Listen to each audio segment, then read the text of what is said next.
Hello and welcome to this week's edition of Echo45 Advisors Market and Economic Update. The relationship between the White House and the Fed has been in headlines recently. This is because elected officials and central bank leaders often face different pressures and priorities, such as whether to raise or lower interest rates. We'll spend the next few minutes discussing the topic of Fed independence and what it means for your portfolio. Most of the current discussion focuses on whether the president can legally fire the Fed chair and what that would mean. Of course, the Fed has its share of critics, and there are many things the Fed could have done better in hindsight. Yet for investors, the key consideration is whether monetary policy continues to serve the economy effectively and maintains financial stability.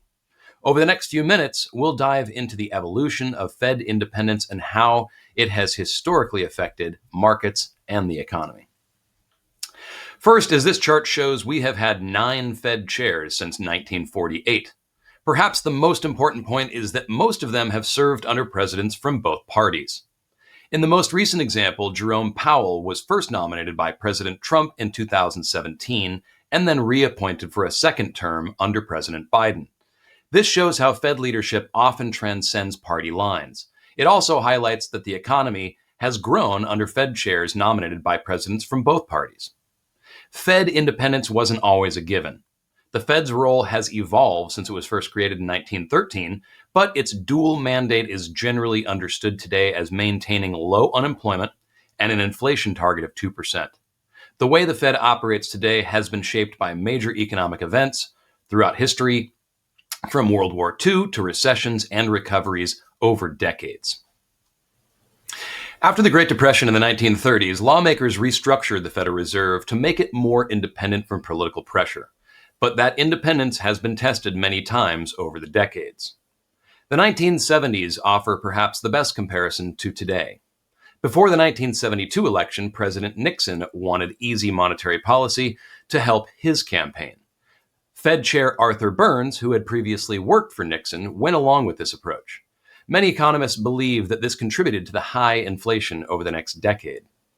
It took until the early 1980s for Fed Chair Paul Volcker to bring inflation under control. He did this by raising interest rates so high that it caused a recession, which is, of course, very politically unpopular. In his memoir, Volcker shared the fact that the Reagan administration urged him to stop raising rates ahead of the 1984 election. Today's situation has similar challenges.